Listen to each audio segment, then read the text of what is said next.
ഇന്ന് നമ്മൾ quality evaluation of fruits and vegetables അതിലൊരു ഭാഗമാണ് നോക്കാൻ പോകുന്നത്. അതിൽ നമ്മൾ എസ്റ്റിമേഷൻ ഓഫ് പ്രോട്ടീൻ.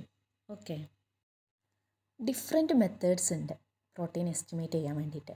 അപ്പോൾ നമ്മൾ ഇന്ന് സ്പെക്ട്രോഫോട്ടോമെട്രിക് മെത്തേഡിലെ ലൗറീസ് മെത്തേഡാണ് യൂസ് ചെയ്യുന്നത്.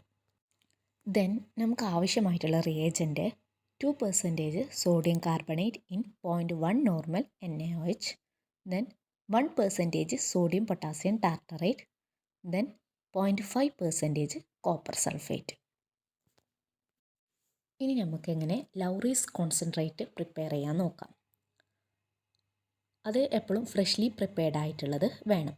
അതുകൊണ്ട് തന്നെ നമ്മൾ എന്ത് ചെയ്യുക, 2% sodium carbonate in 0.1 normal NaOH 48 ml എടുക്കുക.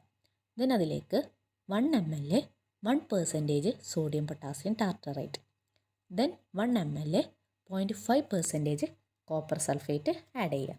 ദെൻ നമ്മുടെ ലൗറീസ് കോൺസെൻട്രേറ്റ് റെഡിയായി. ദെൻ മറ്റൊരു റിയേജൻറ്റ് നമുക്ക് ആവശ്യമായിട്ടുള്ളത് ഫൊള്ളിൻസ് റിയേജൻ്റ് ആണ്.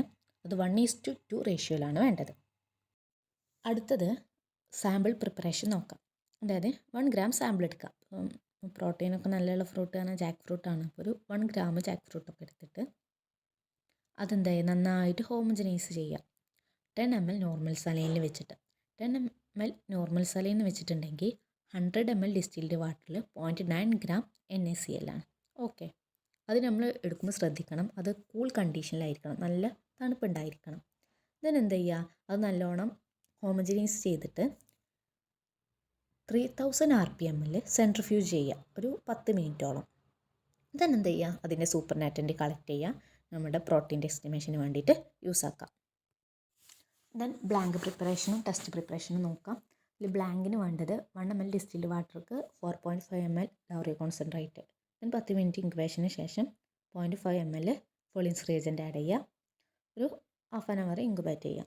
അതുപോലെ തന്നെ ടെസ്റ്റിന് വേണ്ടത് 0.5 ml സാമ്പിൾ, അതിലേക്ക് 0.5 ml distilled water, then 4.5 ml Lowry's concentrate. 10 minute ഇൻക്യുബേഷന് ശേഷം എന്ത് ചെയ്യുക, 0.5 ml ഫൊളിൻസ് റിയേജൻ്റ് ആഡ് ചെയ്യുക. ദെൻ ഹാഫ് ആൻ അവർ കഴിഞ്ഞിട്ട് നമുക്ക് എന്ത് ചെയ്യുക, റീഡിങ് എടുക്കുക, അബ്സോർബൻസ് എടുക്കുക 650 നാനോമീറ്റർ. ദെൻ നമുക്ക് കോൺസെൻട്രേഷൻ ഓഫ് പ്രോട്ടീൻ കാണണം. അതിന് വേണ്ടിയിട്ട് സ്റ്റാൻഡേർഡ് ഗ്രാഫ് ഓഫ് പ്രോട്ടീൻ അവിടെ കാണിച്ചിട്ടുണ്ട്. അതിൽ first concentration of protein mg/ml ആണ് കാണുന്നുണ്ടെങ്കിൽ optic density of test by optic density of standard into concentration of standard divide by volume of test. ഇത് കാൽക്കുലേറ്റ് ചെയ്താലാണ് നമുക്ക് mg/ml കിട്ടുക. ഈ mg/gram കിട്ടണമെങ്കിൽ concentration into dilution factor into 10.